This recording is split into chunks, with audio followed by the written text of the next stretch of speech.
जिनको भी महाभारत पढ़ना पसंद है ये वीडियो उनके लिए है। तो चलिए शुरू करते हैं। स्वागत है मेरे चैनल पर दोस्तों। पिछले वीडियो पे हमने बात किया था कि भीम और कुबेर के राक्षसों का युद्ध और भीम ने किस तरह से कुबेर देव को एक श्राप से मुक्त कराया था उसके बारे में। वो वीडियो आप देख सकते हैं, ऊपर लिंक्स में दे दिया है या फिर इस वीडियो के नीचे चैनल के नेम पे भी क्लिक करके सारे वीडियोस देख सकते हैं। उसके बाद आज का चैप्टर है कुबेर का युधिष्ठिर आदि को उपदेश और सांत्वना देकर अपने भवन को प्रस्थान। कुबेर बोले, युधिष्ठिर, धैर्य, दक्षता, देश, काल और पराक्रम ये 5 लौकिक कार्य की सिद्धि के हेतु हैं। भारत सतयुग में सब मनुष्य धैर्यवान, अपने अपने कार्य में कुशल और पराक्रम विधि के ज्ञाता थे। क्षत्रिय श्रेष्ठ, जो क्षत्रिय धैर्यवान, देश काल को समझने वाला तथा संपूर्ण धर्मों के विधान का ज्ञाता है, वो दीर्घकाल तक इस पृथ्वी का शासन कर सकता है।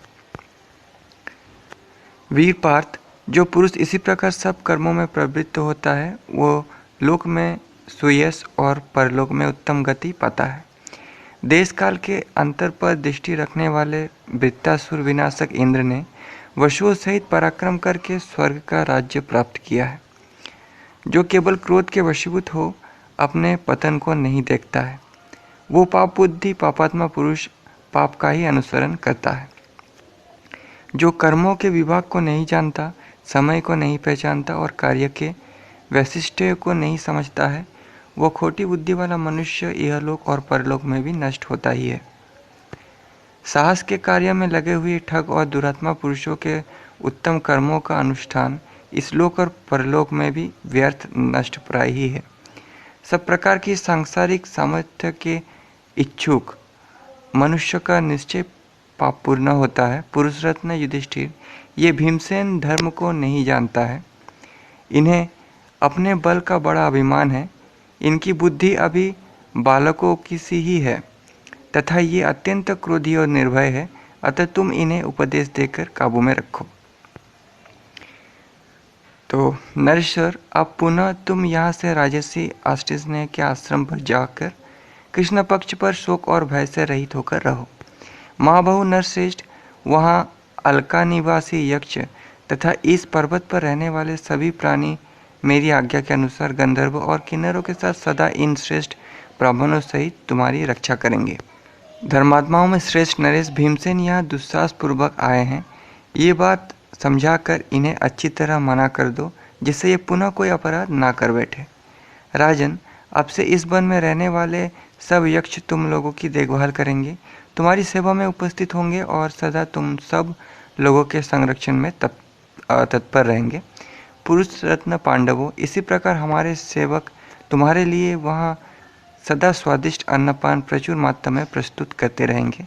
तात युधिष्ठिर जैसे अर्जुन देवराज इंद्र के, भीमसेन वायुदेव के और तुम धर्मराज के योग बल से उत्पन्न किए गए निजी पुत्र होने के कारण उनके द्वारा रक्षणीय हो, तथा ये दोनों आत्मबल संपन्न नकुल सहदेव जैसे दोनों अश्विनी कुमारों से उत्पन्न होने के कारण उनके पालनीय हैं, उसी प्रकार यहाँ मेरे लिए भी तुम सब लोग रक्षणीय हो। अर्थ तत्वों की विधि के ज्ञाता और संपूर्ण धर्मों के विधान में कुशल अर्जुन, जो भीमसेन के छोटे हैं, इस समय कुशल पूर्वक स्वर्गलोक में विराज रहे हैं। तो अर्जुन कैसे स्वर्गलोक गया था और क्यों गया था, इसके बारे में भी मैं वीडियो बना चुका हूँ, आप देख सकते हैं। तो तात, संसार में जो कोई भी स्वर्गीय श्रेष्ठ संपत्तियाँ मानी गई हैं, वो सब अर्जुन में जन्मकाल से ही स्थिर है।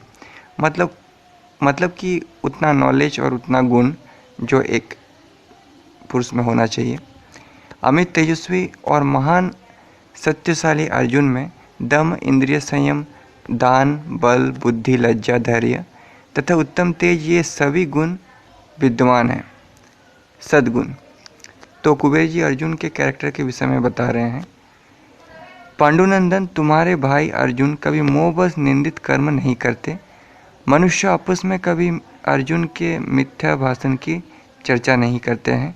भारत, कुरुकुल की कीर्ति बढ़ाने वाले अर्जुन इंद्र भवन में देवताओं, पितरों और गंधर्वों से सम्मानित हो अस्त्र विद्या का अभ्यास करते हैं। पार्थ, जिन्होंने सब राजाओं को धर्मपूर्वक अपने अधीन कर लिया था, वे अमित तेजस्वी, महापराक्रमी तथा सदाचार परायण महाराज शांतनु, जो तुम्हारे पिता के पितामह थे, स्वर्गलोक में कुरुकुल धुनी गांडीवधारी अर्जुन से बहुत प्रसन्न रहते हैं। महातपस्वी शांतनु ने देवताओं, पितरों, ऋषियों तथा ब्राह्मणों की पूजा करके यमुना तट पर 7 बड़े बड़े अश्वमेध यज्ञ का अनुष्ठान किया था। राजन, वे तुम्हारे प्रपितामह राजाधिराज शांतनु स्वर्गलोक को जीतकर उसी में निवास करते हैं। उन्होंने मुझसे तुम्हारी कुशल पूछी है। भीष्म जी कहते हैं, जन्मेजय, कुबेर की कही हुई ये बातें सुनकर पांडवों को बड़ी प्रसन्नता हुई। तदंतर भरत कुलभूषण भीमसेन ने उठाई हुई शक्ति, गदा, खड़ग और धनुष को नीचे करके कुबेर को नमस्कार किया। तो मतलब भीमसेन कुबेर के साथ भी युद्ध करने के लिए तत्पर थे, उनके सारे राक्षसों को मारने के बाद। तब शरण देने वाले धनाध्यक्ष कुबेर ने अपनी शरण में आए हुए भीमसेन से कहा, पांडुनंदन, तुम शत्रुओं का मान मर्दन, सुहृदों का आनंद मर्दन करने वाले बनो। शत्रु को संताप देने वाले भरत कुलभूषण पांडवों, तुम सब लोग अपने रमणीय आश्रम में निवास करो। यक्ष तुम्हारी अभिष्ट वस्तु की प्राप्ति में बाधा नहीं डालेंगे। निद्रा विजयी अर्जुन अस्त्र विद्या सीखकर साक्षात इंद्र के भेजने पर शीघ्र ही यहाँ आएंगे और तुम सब लोगों से मिलेंगे। इस प्रकार उत्तम कर्म करने वाले युधिष्ठिर को उपदेश देकर यक्षराज कुबेर गिरिश्रेष्ठ कैलाश को चल गए। उनके पीछे सहस्त्र यक्ष और राक्षस भी अपने अपने वाहनों पर आरूढ़ हो चले दिए। उनके वे वाहन नाना प्रकार के रत्नों से विभूषित थे और उनकी पीठ पर बहुरंगे कंबल आदि कसे हुए थे। जैसे इंद्रपुरी के मार्ग पर चलने वाले विविध वाहनों का कोलाहल सुनाई पड़ता है, उसी प्रकार कुबेर भवन के प्रति यात्रा करने वाले उत्तम अश्वों का शब्द ऐसा जान पड़ता था मानो पक्षी उड़ रहे हों। तो यंत्र उस समय भी यूज़ किए जाते थे, पता नहीं कैसे यंत्र थे। धनाध्यक्ष कुबेर के वे घोड़े अपने साथ बादलों को खींचते और वायु को पीते हुए ऐसे तीव्र गति से आकाश में उड़ चले। तदंतर कुबेर की आज्ञा से राक्षसों के वे निर्जीव शरीर उस पर्वत शिखर में दूर हटा दिए गए। बुद्धिमान अगस्त्य ने यक्षों के लिए शाप की वही अवधि निश्चित की थी जब वे युद्ध में मारे गए, तब उनके शाप का अंत हो गया। महामना पांडव अपने उन आश्रमों में संपूर्ण राक्षसों से पूजित एवं उद्वेग शून्य होकर सुख से रात्रि व्यतीत करने लगे। उसके बाद नेक्स्ट चैप्टर है धौम्य का युधिष्ठिर को मेरु पर्वत और उसके शिखरों पर स्थित ब्रह्मा, विष्णु आदि के स्थानों का लक्ष्य कराना और सूर्य चंद्रमा की गति एवं प्रभाव का वर्णन करना। भीष्म जी कहते हैं, शत्रुघ्न नरेश, तदंतर सूर्योदय होने पर अस्तिस्नेह सहित धौम्य जी नित्य कर्म पूरा करके पांडवों के पास गए। तब समस्त पांडवों ने अस्तिस्नेह और धौम्य के चरणों में प्रणाम किया और हाथ जोड़कर सब ब्राह्मणों का पूजन किया। तदंतर महर्षि धौम्य ने युधिष्ठिर का दाहिना हाथ पकड़कर पूर्व दिशा की ओर देखते हुए कहा, महाराज, वो पर्वतराज मंदराचल प्रकाशित हो रहा है जो समुद्र तक की भूमि को घेर कर खड़ा है। पांडुनंदन पर्वतों, वनांत प्रदेशों और काननों से सुशोभित इस पूर्व दिशा की रक्षा इंद्र और कुबेर करते हैं। तात, सब धर्मों के ज्ञाता मनीषी महर्षि इस दिशा को देवराज इंद्र तथा कुबेर का निवास स्थान कहते हैं। इधर से ही उदित होने वाले सूर्यदेव की समस्त प्रभा धर्मज्ञ ऋषि, सिद्ध महात्मा और साध्य देवता उपासना करते हैं। समस्त प्राणियों के ऊपर प्रभुत्व रखने वाले धर्मज्ञ राजा यम इस दक्षिण दिशा का आश्रय लेकर रहते हैं। इसमें मरे हुए प्राणी ही जा सकते हैं। प्रेतराज का यह निवास स्थान अत्यंत समृद्धिशाली, परम पवित्र तथा देखने में अद्भुत है। राजन, इसका नाम संयमनीपुरी है या संयमन है। यहाँ पे राजन, जहाँ जाकर भगवान सूर्य सत्य से प्रतिष्ठित होते हैं, उस पर्वतराज को मनीषी पुरुष अस्ताचल कहते हैं। गिरिराज अस्ताचल और महान जलराशि से भरे हुए समुद्र में रहकर राजा वरुण समस्त प्राणियों की रक्षा करते हैं। महाभाग, ये अत्यंत प्रकाशमान महामेरु पर्वत दिखाई देता है जो उत्तर दिशा को उद्दित करता हुआ खड़ा है। इस कल्याणकारी पर्वत पर ब्रह्मावेत्ताओं की पहुंच हो सकती है। इस पर ब्रह्मा जी की सभा है जहाँ समस्त प्राणियों के आत्मा ब्रह्मा स्थावर जंगम समस्त प्राणियों की सृष्टि करते हुए नित्य निवास करते हैं, जिन्हें ब्रह्मा जी का मानस पुत्र बताया जाता है और जिनमें दक्ष प्रजापति का स्थान 7वां है। उन समस्त प्रजापतियों का भी यह महामेरु पर्वत ही रोग शोक से रहित सुखद स्थान है। तात वशिष्ठ आदि 7 देवर्षि इन्हीं प्रजापति में लीन होते और पुनः इन्हीं से प्रकट होते हैं। युधिष्ठिर, मेरु का वो उत्तम शिखर देखो जो रजोगुण रहित प्रदेश है। वहाँ अपने आप में तृप्त रहने वाले देवताओं के साथ पितामह ब्रह्मा निवास करते हैं, जो समस्त प्राणियों की पंचभूतमयी आकृति के अक्षय उपादान है, जिन्हें ज्ञानी पुरुष अनादि अनंत दिव्य स्वरूप परम प्रभु नारायण कहते हैं। उनका उत्तम स्थान उस ब्रह्मलोक से भी ऊपर प्रकाशित हो रहा है। देवता भी उन सर्व तेजोमय शुभ स्वरूप भगवान का सहज ही दर्शन नहीं कर पाते। राजन, परमात्मा विष्णु का वो स्थान सूर्य और अग्नि से भी अधिक तेजस्वी है और अपनी ही प्रभा से प्रकाशित होता है। देवताओं और दानवों के लिए उसका दर्शन अत्यंत कठिन है। तात उस पूर्व दिशा में मेरु पर ही भगवान नारायण का स्थान सुशोभित हो रहा है, जहाँ संपूर्ण भूतों के स्वामी तथा सब के उपादान कारण स्वयंभू भगवान विष्णु अपने उत्खंड तेज से संपूर्ण भूतों को प्रकाशित करते हुए विराजमान होते हैं। वहाँ यत्नशील ज्ञानी परमात्माओं की ही पहुँच हो सकती है। उस नारायण धाम में ब्रह्मर्षियों की भी गति नहीं है, फिर महर्षि तो वहाँ जा ही कैसे सकते हैं। पांडुनंदन संपूर्ण ज्योतिर्मय पदार्थ भगवान के निकट जाकर अपना तेज खो बैठते हैं। उनमें पूर्वपद प्रकाश नहीं रह जाता। साक्षात अचिंत्य स्वरूप भगवान विष्णु ही वहाँ विराजमान होते हैं। यत्नशील महात्मा भक्ति के प्रभाव से वहाँ भगवान नारायण को प्राप्त होते हैं। भारत जो उत्तम तपस्या से युक्त है और पुण्य कर्मों के अनुष्ठान से पवित्र हो गए हैं, वे अज्ञात और मोह से रहित योग सिद्ध महात्मा उस नारायण धाम में जाकर फिर उस संसार में नहीं लौटते हैं, अपितु स्वयंभू एवं सनातन परमात्मा देवदेव विष्णु में लीन ही हो जाते हैं। महाभाग युधिष्ठिर, यह परमेश्वर का नित्य अविनाशी और अविकारी स्थान है। तुम यहाँ से इसको प्रणाम करो। कुरुनंदन, सूर्य और चंद्रमा प्रतिदिन इस निश्चल मेरुगिरी की परिदीक्षा करते रहते हैं। पाप शून्य महाराज, संपूर्ण नक्षत्र भी गिरिराज मेरु की सर्वतोभावेन परिक्रमा करते हैं। अंधकार का निवारण करना ही जिनका मुख्य कर्म है, वे भगवान सूर्य भी संपूर्ण ज्योतियों की अपनी ओर खींचते हुए इस मेरुगिरी की प्रदक्षिणा करते हैं। तदंतर अस्ताचल को पहुंचकर संध्याकाल की सीमा को लांघकर ये भगवान सूर्य उत्तर दिशा का आश्रय लेते हैं। पांडुनंदन, मेरु पर्वत का अनुसरण करके उत्तर दिशा की सीमा तक पहुंचकर ये समस्त प्राणियों के हित में तत्पर रहने वाले भगवान सूर्य पुनः पूर्वाभिमुख होकर चलते हैं। उसी प्रकार भगवान चंद्रमा भी नक्षत्रों के साथ मेरु पर्वत की परिक्रमा करते हैं और सर्वसंधि के समय विभिन्न मासों का विभाग करते रहते हैं। इस तरह आलस्य रहित हो इस महामेरु का उल्लंघन करके समस्त प्राणियों का पोषण करते हुए वे पुनः मंदराचल की ओर चले जाते हैं। उसी प्रकार अंधकार नाशक भगवान सूर्य अपनी किरणों से संपूर्ण जगत का पालन करते हुए इस बाधा रहित मार्ग पर सदा चक्कर लगाते रहते हैं। शीत की सृष्टि करने की इच्छा से ही सूर्यदेव दक्षिण दिशा को आश्रय लेते हैं, इसलिए समस्त प्राणियों पर शीतकाल का प्रभाव पड़ने लगता है। दक्षिणायन में निवृत्त होने पर ये वे भगवान सूर्य स्थावर जंगम सभी प्राणियों का तेज अपने तेज से हर लेते हैं। यही कारण है कि मनुष्य को पसीना, थकावट, आलस्य और ग्लानि का अनुभव होता है।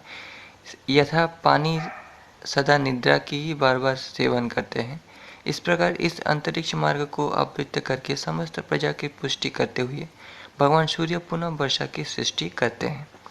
महातेजस्वी सूर्यदेव वृष्टि, वायु और ताप द्वारा सुखपूर्वक चराचर जीवों की पुष्टि करते हुए पुनः अपने स्थान पर लौट आते हैं। कुंती नंदन, इस प्रकार ये भगवान सूर्य सावधान हो समस्त प्राणियों का आकर्षण और पोषण करते हुए विचरते और कालचक्र का संचालन करते हैं। युधिष्ठिर, यह सूर्यदेव की निरंतर चलने वाली गति है। सूर्य कभी एक क्षण के लिए भी रुकते नहीं हैं। वे संपूर्ण भूतों के रसोमय तेज को ग्रहण करके पुनः उस वर्षा काल में वर्षा देते हैं भारतीय भगवान सविता संपूर्ण भूतों की आयु और कर्म का विभाग करते हुए दिन रात कला कष्ट आदि समय की निरंतर सृष्टि करते रहते हैं। उसके बाद नेक्स्ट चैप्टर स्वर्गलोक से अर्जुन का आना। ठीक है, चैप्टर का नाम है पांडवों की अर्जुन के लिए उत्कंठा और अर्जुन का आगमन। तो जहाँ तक आपको पता है, आप पिछले वीडियो पे मैंने बात किया था, अर्जुन स्वर्गलोक में गए थे, तो वहाँ क्या किए थे, कैसे किए थे, आप देख सकते हैं। फिर ये अब अर्जुन आ रहे हैं अपने भाइयों के पास। भीष्मपेन जी कहते हैं, जन्मेजय उस पर्वतराज गंधमादन पर उत्तम व्रत का आश्रय ले निवास करते हुए अर्जुन के दर्शन की इच्छा रखने वाले महामना पांडवों के मन में अत्यंत प्रेम और आनंद का प्रादुर्भाव हुआ। वे सब के सब बड़े पराक्रमी थे, उनकी कामनाएं अत्यंत विशुद्ध थी। वे तेजस्वी तो थे ही, सत्य और धैर्य उनके प्रधान गुण थे। अतः बहुत से गंधर्व तथा महर्षिगण उनसे प्रेम पूर्वक मिलने जुलने के लिए आने लगे। वह श्रेष्ठ पर्वत विकसित वृक्षावलियों से विभूषित था। वहां पहुंच जाने से महारथी पांडव के मन में बड़ी प्रसन्नता रहने लगी, ठीक उसी तरह जैसे मरुदगणों को स्वर्गलोक में पहुंचने पर प्रसन्नता होती है। उस महान पर्वत के शिखर पर मयूरों और हंस के कलनाद से गूंजते रहते थे। वहां सब और सुंदर पुष्प व्याप्त हो रहे थे। उन मनोहर शिखरों को देखते हुए पांडव लोग बड़े हर्ष के साथ वहां रहने लगे। उस श्रेष्ठ शैल पर साक्षात भगवान कुबेर ने अनेक सुंदर सरोवर बनाए थे, जो कमलों समूह से आच्छादित रहते थे। उन जल शैवाल आदि से ढके होते थे और उन सब में हंस कार्डम्ब आदि पक्षी सानंद निवास करते थे। पांडवों ने उन सरोवर को देखा। धनाध्यक्ष राजा कुबेर के लिए जैसा होने चाहिए वैसे ही समृद्धशाली क्रीड़ा प्रदेश वहाँ बने हुए थे। विचित्र मालाओं से समावृत होने के कारण उनकी शोभा बहुत बढ़ गई थी। उनको मणि तथा रत्नों से अलंकृत किया गया था, जिससे वे क्रीड़ा स्थल मन को मोह लेते थे। अनेक वर्ण वाले विशाल सुगंधित वृक्षों और मेघ समूहों से व्याप्त उस पर्वत शिखर पर विचरते हुए सदा तपस्या में संलग्न रहने वाले पांडव उस पर्वत की महत्ता का चिंतन नहीं कर पाते थे। वीरवर जन्मेजय पर्वतराज गंधमादन के अपने तेज से तथा वहाँ की तेजस्विनी महास्तुति के प्रभाव से वहाँ सदा प्रकाश व्याप्त रहने के कारण दिन रात कोई विभाग नहीं हो पाता था। जिस प्रकार भगवान सूर्य का आश्रय लेकर अमित तेजस्वी अग्निदेव संपूर्ण स्थावर जंगम प्राणियों का पोषण करते हैं, उनके उदय और अस्त की लीला को पुरुष सिंह वीर पांडव वहाँ रहकर स्पष्ट देखते थे। वे वीर पांडव वहाँ से अंधकार के आगमन और निर्गमन को, अंधकार विनाशक भगवान सूर्य के उदय और अस्त की लीला को तथा उनके किरण समूहों से व्याप्त हुई संपूर्ण दिशाओं और विदिशाओं को देखकर श्रद्धा में संलग्न रहते थे। सदा शुभ कर्मों के अनुष्ठान में तत्पर रहकर प्रधान रूप से धर्म का ही आश्रय लेते थे।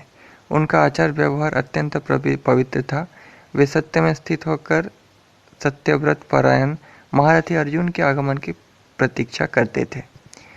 इस पर्वत पर आए हुए हम सब लोगों को यही अस्त्र विद्या सीख कर पधारे हुए अर्जुन के दर्शन से शीघ्र ही अत्यंत हर्ष की प्राप्ति हो, इस प्रकार परस्पर शुभकामना प्रकट करते हुए वे सभी कुंती पुत्र तप और योग के साधन में संलग्न रहते थे।